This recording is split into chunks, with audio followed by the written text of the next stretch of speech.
In this question, a wire of length L and Young's modulus Y is hanging from a fixed support. The length of wire becomes L1 when mass M1 is suspended, and it becomes L2 when mass M2 is suspended at its free end.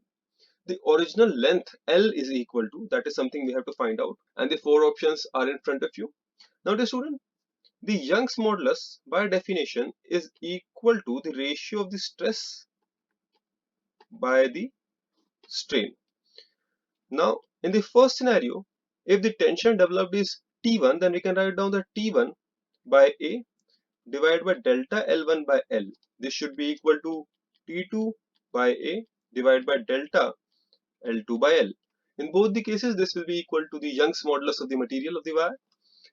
From the following equations, we can write down that T1 by delta L1 would be equal to T2 by delta L2.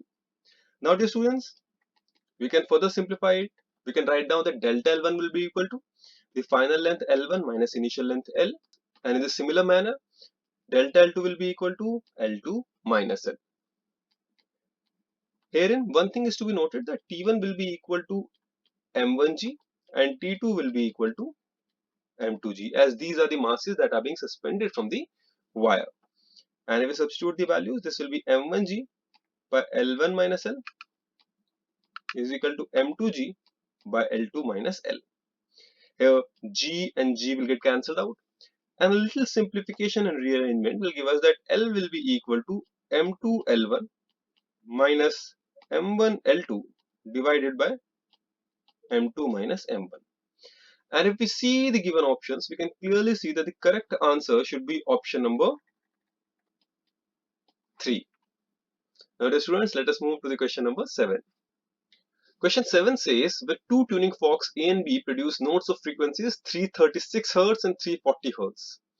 An unknown note of guitar string, when sounded with fork A, produces certain beats. When the same note is sounded with fork B, the beat frequency gets doubled. The unknown note of the guitar string is, and it is given that the frequency of the guitar string is less than that of the A. And the four options are 332 Hz, 340 Hz, 344 Hz, and 348 Hz. Now, dear student, as it is given that the frequency of the guitar string is less than that of A, we'll be using this information. However, it is given that NA, that is the frequency of A, is given as 336 Hz, and NB is given as 340 Hz. Now, let the frequency of the guitar string be N. We can write down that NA minus N is equal to delta N, where delta N is the beat frequency.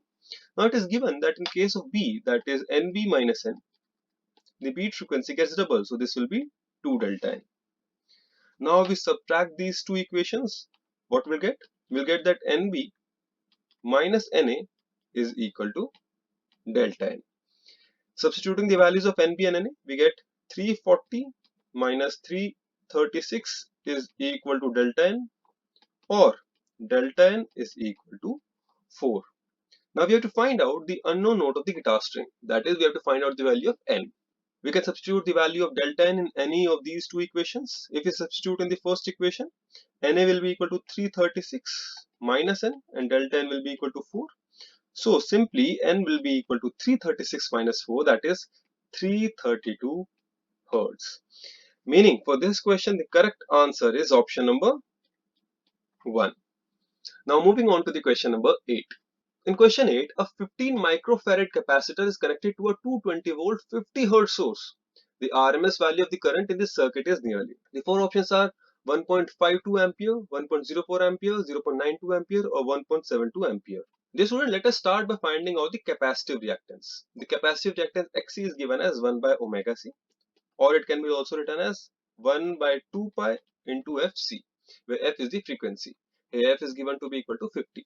So this will be equal to 1 by 2 pi into 50 into 15 into 10 raised to power minus 6, as the capacitance is given in microfarad. So 10 raised to power minus 6 multiplier will be there. This will be equal to 212 ohms. Now dear students, the RMS value of current can be simply calculated if we divide the RMS value of the voltage by the capacitive reactance. The RMS value of the voltage is given to be equal to 220 and dividing it by 212, we get a value of 1.04 amperes. And hence, for this question, the correct answer turns out to be option number 2. Now let us solve the question number 9. Question 9 says a ball is thrown vertically upwards with a velocity of 10 meters per second from the top of a tower. It returns back to the ground after some time with a speed of 60 meters per second. The height of the tower is. So four options are 375 meters, 175 meters, 125 meters, or 225 meters. Dear students, if this is the tower and having the height h, as per the question, the ball is thrown vertically upward with a speed of 10 meters per second. Let this be u. Obviously, there will be a downward acceleration due to gravity, that is 10 meters per second square. It is also given in the question. Now, we can use the equation that v square is equal to u square plus 2as, where s is the displacement. In the given question, let us take the downward direction as the positive and upward direction as the negative. So, we can write down that the final velocity will be 60, that is 60 square. The initial velocity will be minus 10, so minus 10 square, plus 2 into acceleration g, that is 10, because it is in downward direction, we are taking it as positive, into h. And h is also taken as positive as the net displacement is downwards. We can further write down that h will be equal to 60 square, that is 3600, minus 10 square, that is 100, divided by 2 into 10. And this will be giving us a value of 175 meters, meaning that for this question, the correct answer is option number 2. Now let us solve the next question, that is question number 10. In this question, what is the de Broglie wavelength associated with an electron accelerated through a potential difference of 64 volt? And the four options are there, that is 0.451 nanometers, 0.361 nanometers, 0.153 nanometers, or 0.281 nanometers. Now dear students, we can use a direct formula to solve this question. When for the NEET examinations, it is very important. The direct formula is equal to 1.227 divided by root V in nanometers, where V is the potential through which the electron is being accelerated. As in the following question, V is given to be equal to 64.